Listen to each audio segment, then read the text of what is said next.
Hi, this is Kai Bryan with the Nickel Independent Film Festival.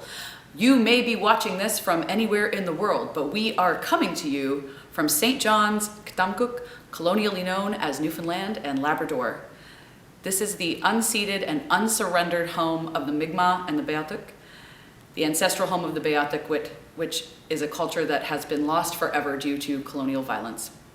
We would also like to acknowledge our neighbors to the north, the Inuit of Nunatsiavut and Nunatuavut, and the Innu of Nitsinin.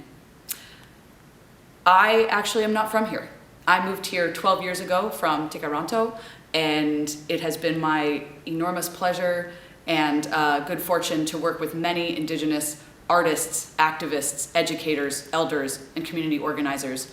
And I would like to take a moment to encourage you to get involved with, or at least learn about, the lands which you may be living on or occupying, and to do what you can to support Indigenous sovereignty.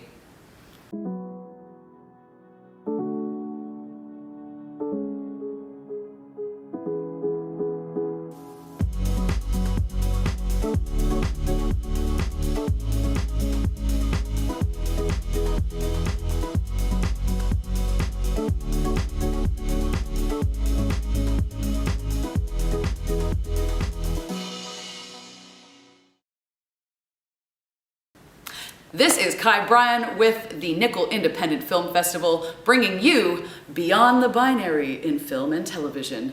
We're going to be having a very cool, very exciting discussion today with two local film and television professionals. First up, we have Dace Green, who has been working in the film and television industry for a long time as a behind-the-scenes individual, and also is a stage performer and actor that goes by the name Ida Kumquat when they're in drag. We'll also be talking to writer, producer, actor Mallory Clarke, whose film First Position will be premiering at this year's Nickel Independent Film Festival. Oh, there we go. Got Mal.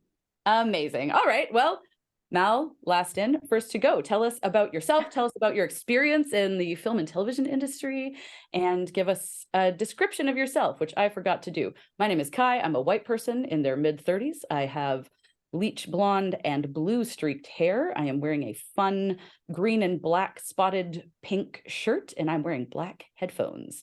Mal, go ahead. Hi, I'm Mallory. I am a white person who is 30 years old. I have long brown hair and I'm wearing glasses and a black sweatshirt. I am a writer, an actor, director, producer, all of the things, arts educator. My work has primarily been in theater, but over the last 3 years or so, I've been moving also into the realm of TV and film. Um, I have taught the last 2 years acting, or last 3 years, I guess, acting at Memorial University. I taught for the Corner Brook campus and their BFA program, but then I also taught for the stage and screen diploma here in St. John's. And this year I was fortunate enough to be the acting teacher, one of the acting teachers in the new College of the North Atlantic TV and Film Creation Program, which was an amazing opportunity to work with some upcoming filmmakers. And that program is super exciting for our province for sure. So that was something I'm really passionate about education. So that was a great experience. And I'm super happy to be here. I'm super happy you're here too. Thank you for that. Dace, would you like to introduce yourself, my friend? Sure. Hello. Hi. My name is Dace. Rhymes with face. This is Eggnog. Hi. Hey, Hi, buddy. Eggnog. And I am wearing a light green t-shirt. My hair is pulled back. It is brown. The grays are showing. I'm mostly forehead. I'm a white person, and my pronouns are they, them, out of drag, I suppose I could say. And I'm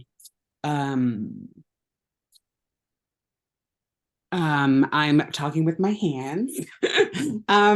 Yes, so I started working in film and television in 2017 as an accounting clerk, funnily enough. And then I've been working in film and television ever since.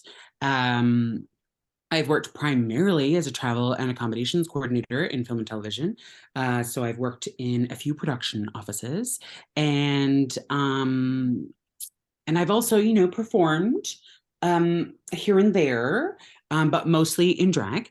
And yeah, I guess it's only been in the last year that I've gotten back into film and television, being openly non-binary. Non-binary. What? Help me. Non-binary. I'm. Whoa! It's one of those days. And Did it correctly yeah. 3 times. It's so good. Everybody is really going to understand what we're talking about. And so yes, I've encountered I guess my experience is definitely different. And so I am looking forward to chatting about the way that things are and how we can improve. So for both of you, it sounds to me like from multiple perspectives, you have a lot of insight into how we as gender diverse people function, especially in the behind the scenes capacities in film and television. And Mallory, it's interesting and so exciting to hear you talk about this teaching position, especially this new one locally, because we all know educators are able to facilitate so much more inclusivity by kind of like building it in on the ground floor as people move into the industry, right? Like, so being able to send them out into the professional world, having some of those capacities. Dace, you didn't mention it, but I happen to know, or think that I know, that you also were a representative with the NLDGC for the Equity, Diversity, and Inclusion Committee. Is that correct? That is correct, yes. And I'm actually still the head of that committee, though we haven't had a meeting in some time, just because, yeah, I won't get into that. But there were so few people who wanted to be involved. And anyway, it's fine. Maybe it would be different now. But yes, absolutely. Which I think, has also... So you also have a lot of practical experience in what does it feel like to be in a production office or to be on set, also as, a gender creative individual. And I believe that you have made a lot of efforts to create substantive change in those spaces.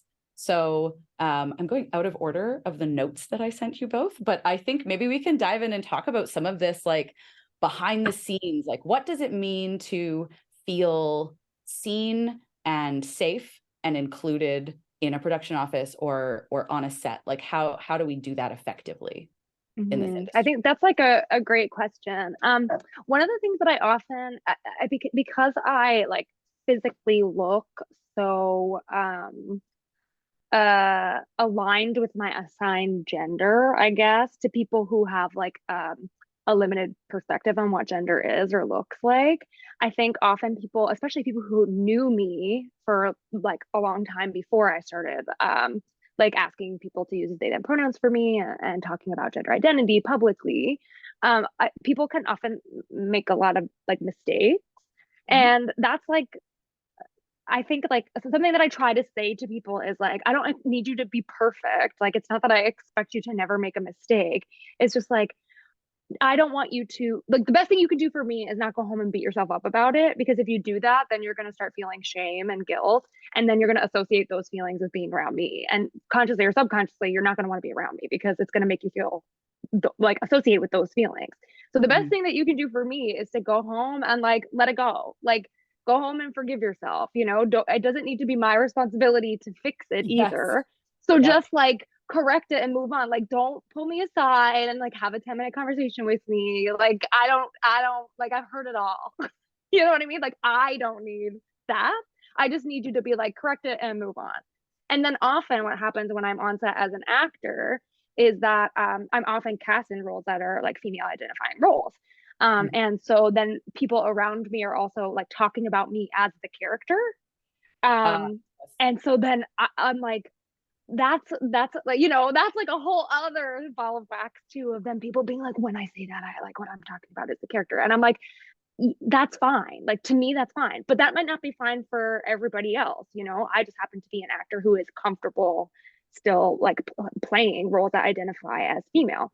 But then, you know, I put myself in those, I don't know, it's very complicated because it's like I still want to work, Yeah. but I also like don't want to have to like make the whole time that I'm on set like I'm trying to do a whole job, and like that means like I don't want to also like explain gender to you. So like The amount of unpaid educational labor that we wind up doing in yeah. really any professional position as a result of all the things you just talked about. Yeah, like it's I'm like, can we all be getting complicated. bonus checks? No, seriously. My friend texted me the other day and she was like, please enjoy. And it was a screenshot of her texting her mother being like, Happy Pride Month. I'm now accepting reparations in the form of e-transfer to my email address.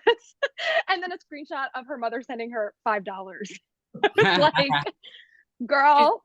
They're getting tipped at a drag show, basically. Yeah, I was like, no. Really, yeah, it's like, you know, playing like a very gendered character is a little similar to doing drag, where there's an expectation that the character, you know, has a certain gendered identity. As they're different things, but if people know that you're non-binary outside of drag, I often get that very sweet question of like, you're in drag now, are you using like, what are the like, what's the pronoun situation? I just want to be clear, which is like a really thoughtful sign that people are growing and people are learning, you know, Totally. on this journey. As you said, like, you don't expect people to be perfect. They're up against No. a society and a lifetime of conditioning. But for me, I'm always like, just try. The sign that you're making any effort at all, that's Totally. appreciated by me. Dace, Yeah. how about, what are your feelings here? Well, Mal touched on something that's actually extremely important, and um, I tried to teach when I was working on, I can drop television show names, it's all fine. So like, for example, I worked on Hudson and Rex a few weeks ago, and they're just starting up their season. So they were having um, uh, a seminar, like the entire production was having like this seminar, which I guess kind of covers, you know, sexual harassment and you know, being respectful in the workplace, et cetera, et cetera. And I was hearing, first of all, I didn't even know who it was that was doing it, but it was not someone. I'm eyeing Eggnog as he is reaching up at the counter right now. For anyone who is unaware, Eggnog is a dog. Yes, he's a dog. Eggnog, come here, come. So sorry. I knew this was going to happen. He's full of energy, and it rained, so I wasn't able to take him outside yet. Anyway, so this person was talking and, you know, mentioned pronouns and, you know, people who might be transitioning or whatever. You don't encounter those people a lot in the industry, at least locally. And I quickly wrote someone and I was like, can you please tell, because everyone was watching. So like the entire crew was watching at that time, whether they were paying attention or not. But I knew that that was like, you know, more than 50 people, you know, maybe even more than 100. And so I was like, can you please tell this person or tell this, any Eggnog, you're distracting me. Basically, if someone is to get a pronoun or a name wrong, to quickly apologize and move on, because I've encountered like entire monologues from people, even just like in the last month, where, you know, I'm, I guess, encountering people who I have not worked with since legally changing my name. And so when they use my dead name, and if I have the time to say, by the way, I actually changed my legal name, yes, you get that. Oh my gosh. Oh, I'm so sorry. And then you're the emotional labor, like you then have to like take care of that person, and then you know they then, you know, go on to say that like, oh, I'm trying, you know, I'm so sorry, it's just you know, it's just so new. And it's like, okay, I don't need all this from you, because you're that's energy that's going to be used up to, you know, comfort you in this moment. But yeah, to quickly apologize and move on. And that, I mean, that goes for just about anyone you run into, whether you're working in film or not. But yeah, that's just like one of the things that, you know, I've encountered working in film and television. But I think what's really, really hard is when, like, I worked on Hudson and Rex for 3 seasons, the first 3 seasons. So there are people, eggnog is just at that door jingling them bells. I worked on Hudson and Rex for 3 seasons. And so a lot of people would recognize me. And I have maybe seen them in, 2 years or more, and they will use my dead name. They'll use my old pronouns. They wouldn't, use they, them. And oftentimes in film and television, the consideration isn't even there to use they, them. Because sometimes I might say, and I know, sorry, I'm rambling, but someone could say, hey, if you use they, them pronouns, it's good to use them until you know what exactly what pronouns people actually use, because they're kind of, more inclusive, and they're, less likely to offend somebody. So just like use they, them as often as you can. And then if someone corrects you, then use a different one, the one that they want you to use. But yeah, like people, even people who have gotten them right once or twice, will always like revert back, and they might make a big to-do about it. But also, like, there have been a couple of people who have surprised me. Like, they would have used my new name, and I thought to myself, like, you're like one of the, I didn't think you would be one of the first to get it right. So yeah, it's really interesting. So yeah, and like this idea that like they're like, oh well, I'm so sorry, like the spiel you get, like the monologue you get, it like really that's more about virtue signaling for them, because like they're like, I need you to know that I'm a good person who cares about these things. And I'm like, I am not the queer police. Like, I actually don't care. Like, I just want you to treat me with respect. But there's like another element of that too, of like, I often get people like that want me to like validate their goodness or something, as if like I'm like, You're the I haven't great done my arbiter, laundry in yeah. 3 weeks. You know what I mean? Like, who am I to tell you? Like, I'm a mess. Like, ask the CRA. Like, I don't know. Like, I'm not the authority on anything. You know what I mean? And I've also like run into people who get my name right, but then don't work on the pronouns at all. And it's almost like an afterthought for them. And yeah, it's like, I know that we have like a ways to go, just because working on a set, it can be so fast that you don't really have time to say to someone, I use they them pronouns. Like sometimes you just don't like have that opportunity, and that can kind of suck. And even when I was working in film and television, why do I keep saying that? When I was working on Hudson and Rex like more than a month ago, like I experienced some dysphoria because I was being like he himmed so much and like dead named so much that I was like, oh dear. But I mean, one thing, and no, maybe I won't say it. Should I say it? One thing I would love to see, I'm going to say it now anyway. One thing I would love to see, which is like, whenever I have that NLGGC Equity, Diversity, and Inclusion Committee meeting, I would love to see pronouns on call sheets. I don't know why they're not there. It's such a simple, like, it's just such a simple thing. Or even just to have like a space on someone's deal memo that is preferred pronouns, so that then that information is relayed to the production office and the ADs and is added to the call sheets. And if those pronouns are not there, it can be listed as either NA or like ask them. I think it might like alleviate a lot of discomfort for the folks who have transitioned or are gender diverse. Yeah. Yeah. No, totally. Another thing too is that like, okay, one time I was working on a play, and it was like a small company of people, and the production company was like, send us, like, everybody has send us whatever, and you have to include your pronouns in the program. And I was like, y'all, I'm the only person here who's not gonna use, like, I'm the only non-cis person here, so like this on purpose or by accident is a call out post. Like, so I like have to include them.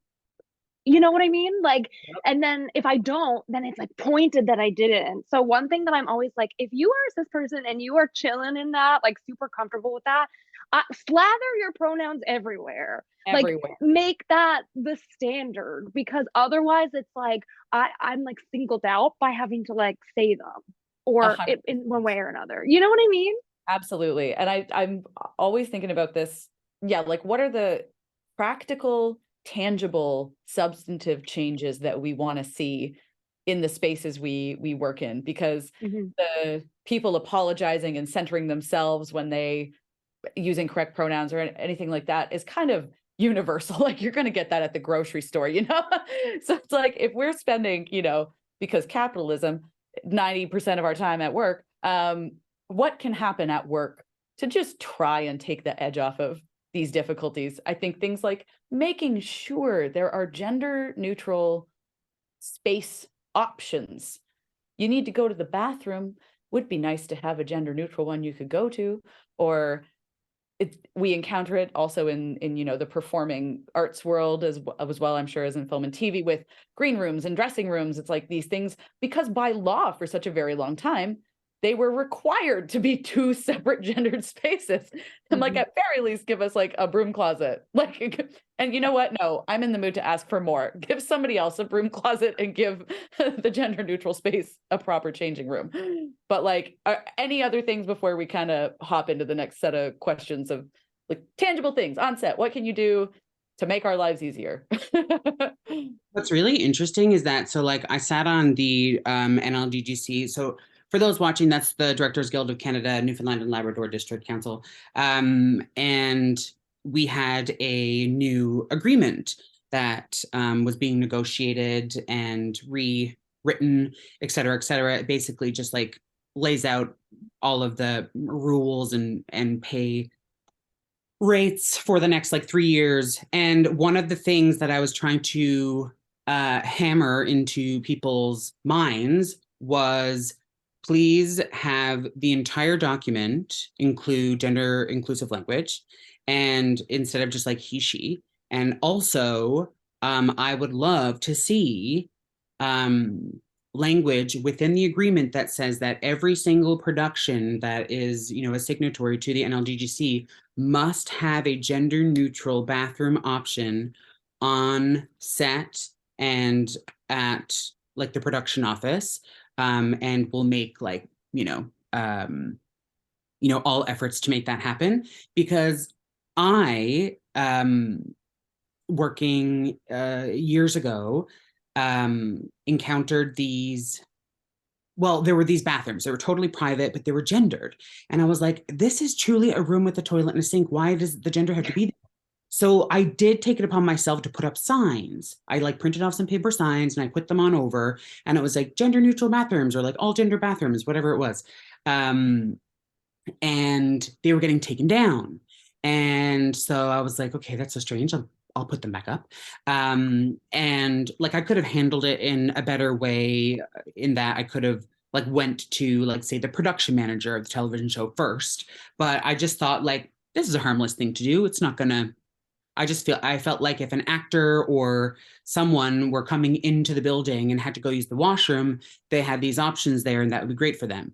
And it ended up being a really like big thing where like two people cornered me in an office and asked like why I was trying to take their bathroom away.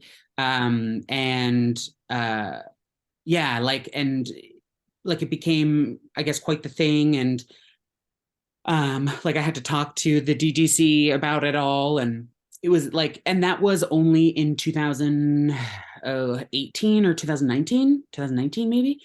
um so I know that in just a few years like we've come a little ways, but like I know that there's more that we can do, because even while on set on Hudson Rex just a couple of weeks ago, there was no gender neutral bathroom there. I just legitimately walked into the men's side and the women's side. I just didn't really, whatever one was more empty is the one I went into, but like there was no option there. And like that was unfortunate, but I know that that is, common for that. Sorry, I'm rambling. Go ahead, Mel. No, that I didn't really. The only thing that I was going to add to that is that I had a really amazing audition experience like last year where I like auditioned for something in like a female role, like for a female role. And it just so happened that the people casting it like knew me a little bit, so they like were like, what do you actually want to do in this? Like, here are the roles, and like, which role would you are you actually interested in? And so then they read me for like a couple of different roles, and I ended up playing a role that was like written as a male character, and then they just like made it a non-binary character. And I was like, that's awesome. Like that is amazing because the gender had nothing to do with that character's journey at all. And it wasn't like all of a sudden now this was like a thing about gender. It wasn't. It was just like, okay, I'm gonna correct somebody's pronouns in the piece and then we're gonna move on. And it was like a great example, I thought, of how you can like incorporate gender into the story without making it the story. Absolutely. Because I feel like that's really important. Like I think that we're still like pushing to a place of like having gender diversity really represented, and so that's still like the story. And like I'm really excited for us to like keep moving in this direction that I think we're kind of starting to go in, where it's like the story doesn't have to be about that; it can just be about these like gender diverse people living their own life. And I was like, wouldn't it be amazing if like more experiences like that could happen where like that was like a very privileged thing because they just knew who I was. And I think that like casting calls are a really interesting way that we like have to look and think about how we like advertise roles and how we describe them. And like I think like for me, I'm always like, okay, if their gender experience is related to the character, then I will describe how that character identifies, and then people can self-identify, like if they relate to that or if they feel comfortable playing those kind of parts. But if it's not integral to the story, like I really think we should just like leave it out, like leave it out, leave gender descriptors out, you Yes. know. Yes, yes, yes, yes, yes.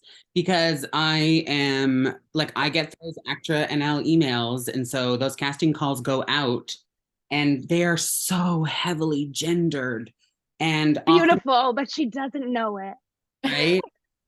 But like, I look at things and I mean, I Like, know like I'm an actor apprentice or whatever. And like, great, sure, I would love to, perform or audition for something. But I would say in the last like 2 years, I've looked at almost every casting call, gone down through it, and been like, none of these are for me.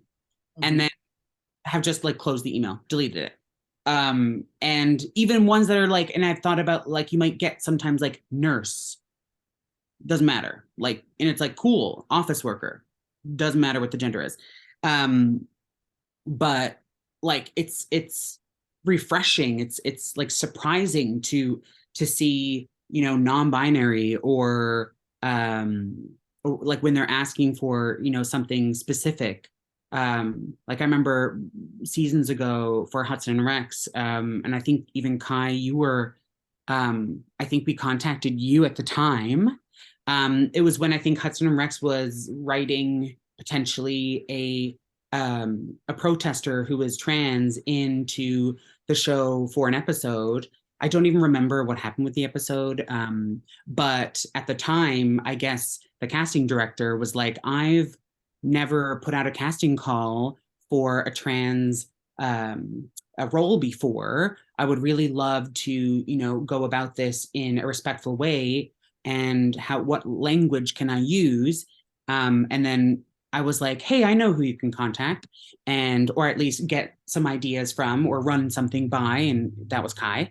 Um, and yeah. And I think that's important too. It's like, if you aren't aware or if you are unsure, like it's okay to ask questions or to reach out to somebody.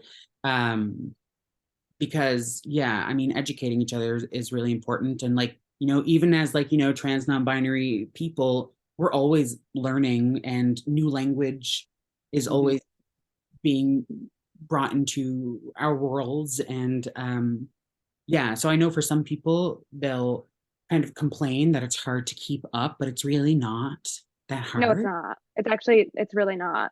It's like you can figure out a new iOS system, like you can figure out how to, you know. Well, what's so But I interesting. can't figure out a new iOS, but I absolutely can Yeah, figure out I Windows. actually just said before we started this, remember I was like, I don't know how to work my TV, Yeah. so who am I? Who am I? But I do Well, think it's really interesting, like the way, like what you just said, the example you just gave of like nurse. It's like, okay, yeah, there's like a small like one liner, so it like doesn't matter what the gender is. But isn't that like so symptomatic of how we are as a culture that it's embedded in us that gender is a part of how somebody experiences the world? So it needs to be specified. Like because like it's and I think that really speaks to the fact that we haven't like evolved out of gender yet in as a society, and like there's gender is still like hey, like I know some people's gender like really brings them joy, and gender should be a joyful thing, and like I think that's what we should all be striving towards. But I think for the most part right now, gender is still like a sickness that we're dealing with, like an illness in a lot of ways, because like it makes us treat each other poorly. Like it makes us treat the way that we have learned gender makes us treat each other in not a good way sometimes. And I think the fact that we're like, no, this person's gender is important to their experience, even when it's not, we've like learned that because we're like, well, how other people treats them is affected by that, or how they treat other people, or how they relate to their emotions is all connected to those things. And I think we really have to disentangle the experiences of being human from our experiences of our gender. And I don't really quite know what I'm trying to say, but I think that the fact that like the more lines the character has, the more likely that their gender is specified is like mhm.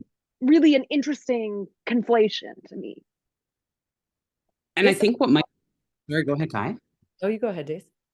I was going to mention that I know that they're not always effective, but when I first started working on sets again after changing my name, I was wearing a pronoun pin, which was not always visible to people. So then I tried, then I bought myself a pronoun necklace because I thought, well, people might be looking up like at my face. And if I have like, you know, an earpiece in, like I can kind of, anyway, didn't totally work either.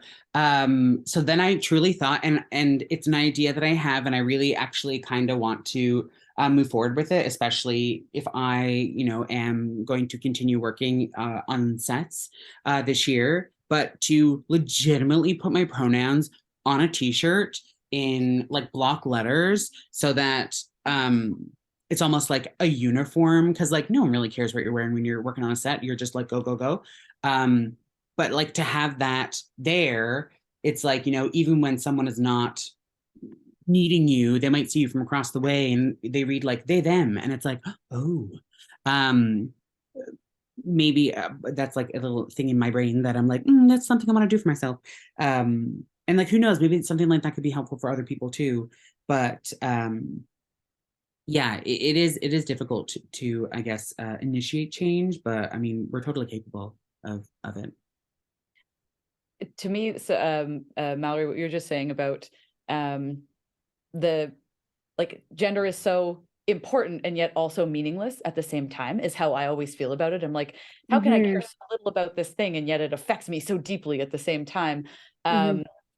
And so when we think about that in terms of like writing non-binary and trans and gender diverse and gender creative characters, like what, you know, you were talking about casting, but then I think you really were getting into the meat of like what is most relevant to these characters, which Mm-hmm. impacts casting, obviously. Mm-hmm. And the idea that like the more lines you have, the less likely you are to be trans.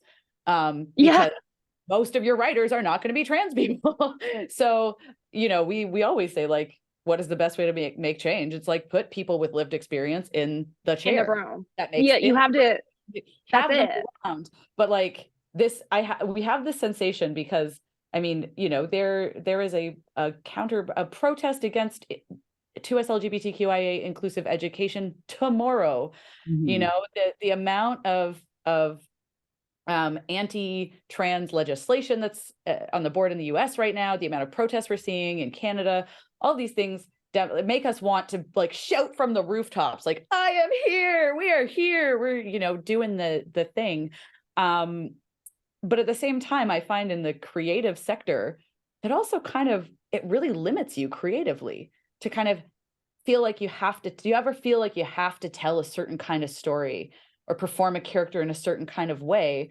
And I'm curious about your approach to writing and performing characters that maybe, yeah, allows them a little more nuance. Like how do we do that? How do we approach that? Or how do you do it? This is like an independent filmmaking festival that we are, audience that we're talking to. So it's people who aren't mired in a lot of like office bureaucracy, whatever. There's not 70 people on the team. It's probably 7. So they have a lot of control. So like, what is your advice to the folks who might be trying to do this well? Yeah, that's a great question. I think that like I don't even know if I do that yet. Like I still feel like I'm like gender is terrible, but then I'm also like literally everything I write is about gender. So No, I awesome. feel that. I feel that. I'm like, don't perceive me, but also listen to me talk about gender. But yeah, I like it's interesting because sometimes I feel like I get tired of myself because I'm like I'm tired of listening to my own the thing that I think gives me the most writer's block is the fact that I'm like here I go again sexism you know what I mean, like I get sick of myself.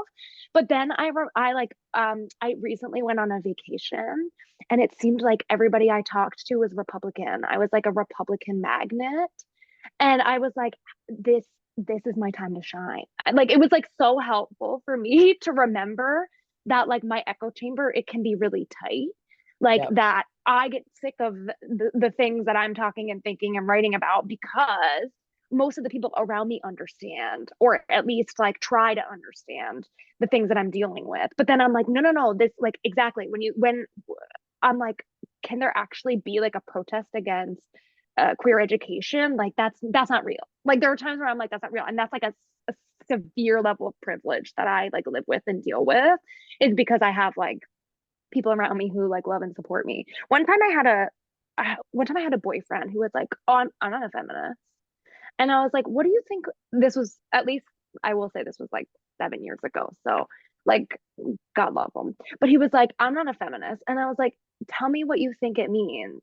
And he was like, well, it means that you think that women deserve more things than men do. And I was like, oh my God, like somebody give this man a little like I was like, no, like thing is that women deserve the same equal rights. Like women deserve to be treated the same as men. Like basic, that is what it is. That is all it is. And he was like, oh, well then like everyone should be a feminist, right? Like, and I was like, oh my God, like I actually can't. Like, yes, like that's all it is. It's just like let me live my life.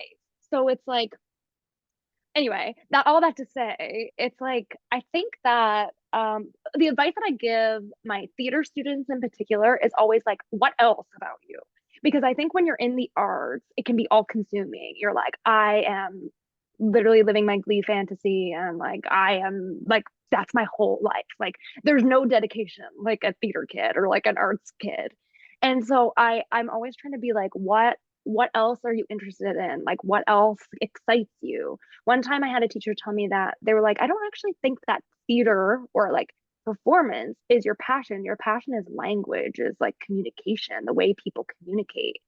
And that really like transformed my thinking about my own practice.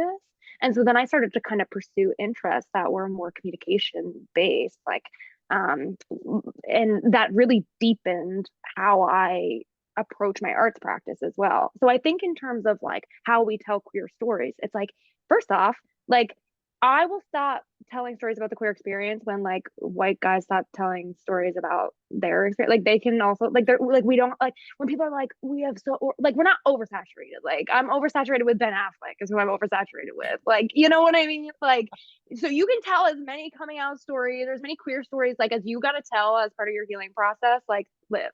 But then also I think it's like what else? You know what else is about you? Like um like allowing yourself to like have other things that make you individual, I guess. I don't know. Bah, whatever.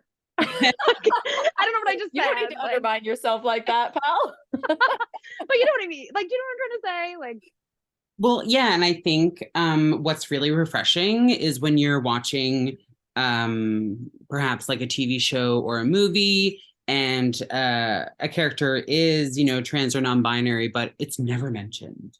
Yes. It's kind of like it's who they are, but like it's never like there's never a big to-do made about it. And it's like, yeah, because we exist and we're not like circus attractions. Well, Except when we are. yeah. Yeah. For those of you who don't know, for those of you watching who do not know, I am a circus performer.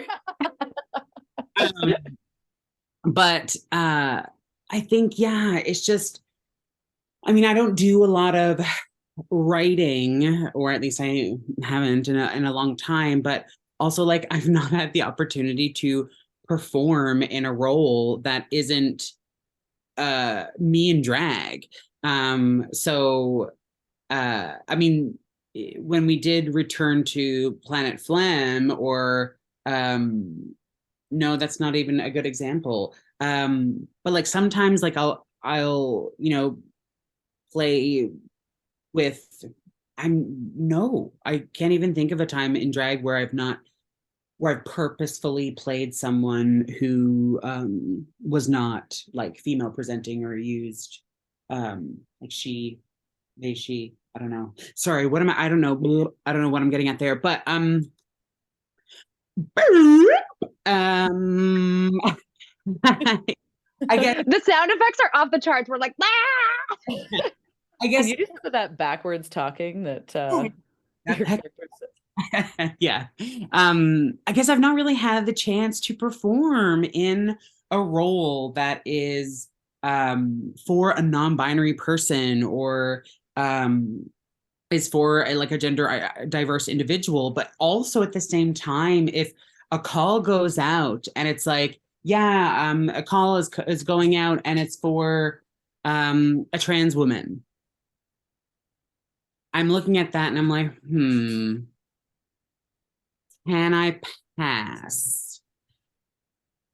And then like I'll actually have to like think about, can I even audition for this? And sometimes I've seen roles that were like female, 30, blah blah blah blah. And I read it and I'm like, that's perfect for me.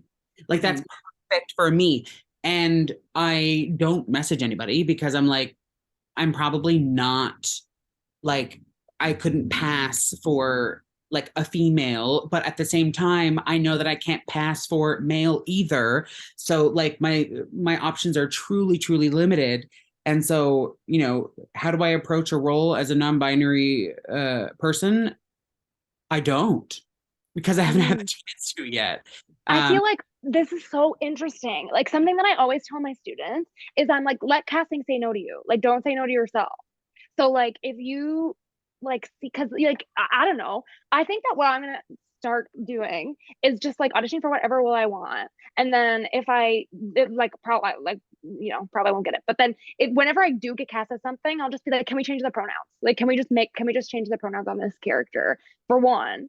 But like the other thing is like, yeah, so if you see a role and you're like, that would be perfect for me, it's like, I don't know. I kind of feel like I'm at a point where I'm like in my peak audacious period right now, where I'm like, well, you're gonna have to just say no to me. Like you're gonna have to tell me to my face that I'm not trans enough or whatever. You know what I mean? Like I just feel like we should all just be like, well, I'm here, I'm showing up, which is so hard to do. There's this like study that was done about how many criteria on a job listing that men versus women like, and like men, I think I made it, did I tell you this when we were working on Planet Plan? I might, oh no, you just know it. Okay, Independently from a separate source. amazing. Yeah, so it's like women feel like they need 9 out of 10 and men feel like they need 4 out of 10 of the criteria. I'm like, so where are queer people on that? Like 10 out of 10 probably. And I'm like, I get so tired 11th thing. What is the secret 11th thing I need to get this job? Yeah, totally. And it's like, I don't know. I'm like, you're gonna have to watch me do the friggin' Claudius monologue. Like, you're gonna have to watch me do the male parts. Like, and then you're gonna have to be like, sorry, you're just like not butch enough. And like, then you're just, I don't know. You're gonna have to say it to my face at this point. Because what's also interesting too is when a casting call goes out, unless you know the casting director or like know the director, like there's a chance that maybe they are transphobic. Yeah. Maybe don't view non-binary people, like they don't as people. I don't know, but like that's like something you could potentially run into. So like you really are like you're being vulnerable, you're putting yourself out there. So I mean it would be great if there was a I guess a push to make like audition spaces like 2S LGBTQIA inclusive, to create more safe spaces within film and television, because I don't know that I've not I've hardly been anywhere on a set or in a production office and I feel like unsafe. But like, but it could be a real possibility for someone. But yeah, I think that would be, great.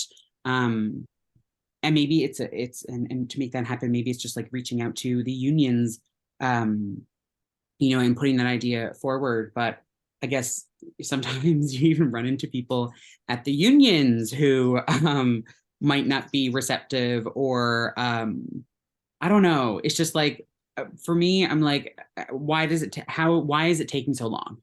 Um, it's like when the DGC were writing up that agreement, they were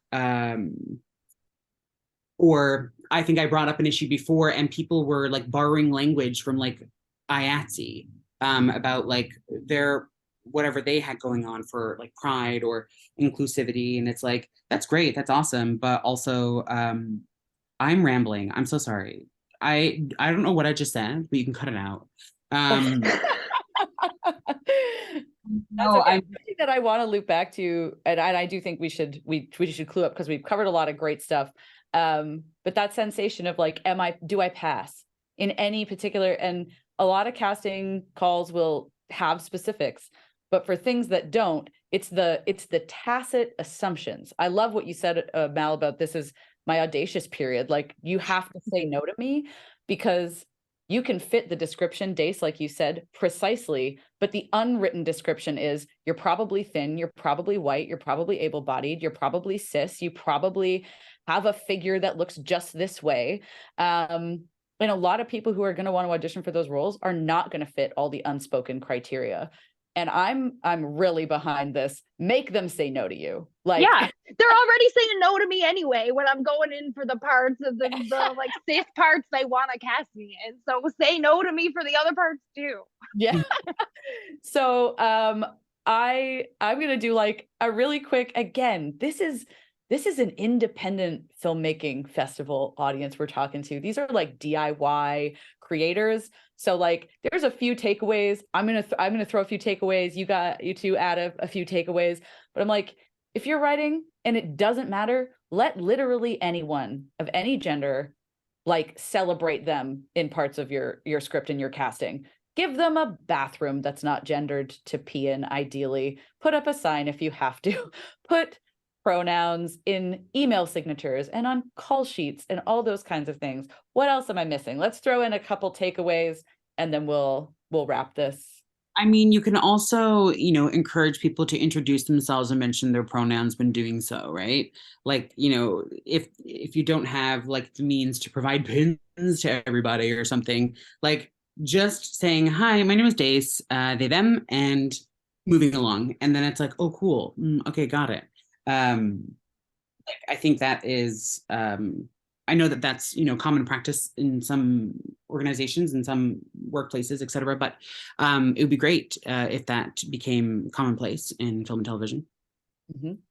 Yeah. And I think that as a creative, like when you're like writing and directing too from that side, like casting, like I think it's important to listen to people when they tell you who they are. Like I think it really matters when somebody from the other side of the table like hears you. Like when the person like said to me, like, what how can we make the role that actually suits you as a person the best work and feel comfortable for you.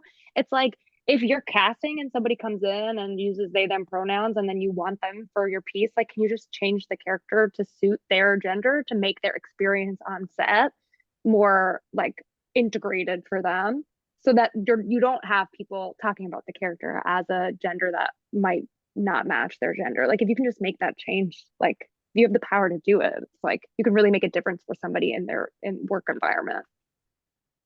And once they're there, listen to them. Like Yeah. people teach you things just by being themselves in a space and working with you in a way where they don't have to feel like they're educating you, but we learn from each other as we work together. And those are lessons that you can take forward into your next project, into your next, like literally the very next social interaction you have. You can take those lessons with you. So this has been so fun. Just Absolutely. Please. just to say that, like, and by doing all of these things, for anyone who's directing or casting, or even if you're like the one to do the makeup on somebody, to be so inclusive and respectful allows that person to shine in the best way, and as a result makes your short film or feature film, whatever it is, that much better because you are getting the best out of that person.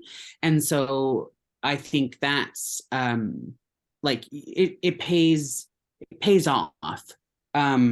It's not just like, don't like, oh, I'm going to be inclusive because it's trendy. No. Like it benefits not just the person you're dealing with, but the entire film, the entire set, the production office, everything. Just it truly benefits everybody. Yeah. And it also helps keep those people in the industry, because if like they show up to work and then like it sucks, like they're not going to want to stay there. And that's a great point because I've had those thoughts. So yes, thank you for mentioning that, because yes, we need to it's like, yeah, we need to build up the industry. That's great. Well, treat people, fairly and with respect, and it'll happen. And St. John's has what, like the third most, we're like a ranking gender diverse population for major cities in North America. Not most gender diverse urban center in Canada, beating out Vancouver and Toronto. I think Statistics Canada. We have an incredible film industry, so keep us in it. Put us in, coach. Amazing. Thanks a million. Thank you, Mallory Clarke. Thank you, Dace Green. You two are both incredible. Thank you to the Nickel Independent Film Festival for hosting this talk. I'm Kai Bryan. My pronouns are they, them. And we'll catch you next time. Thank you. Bye.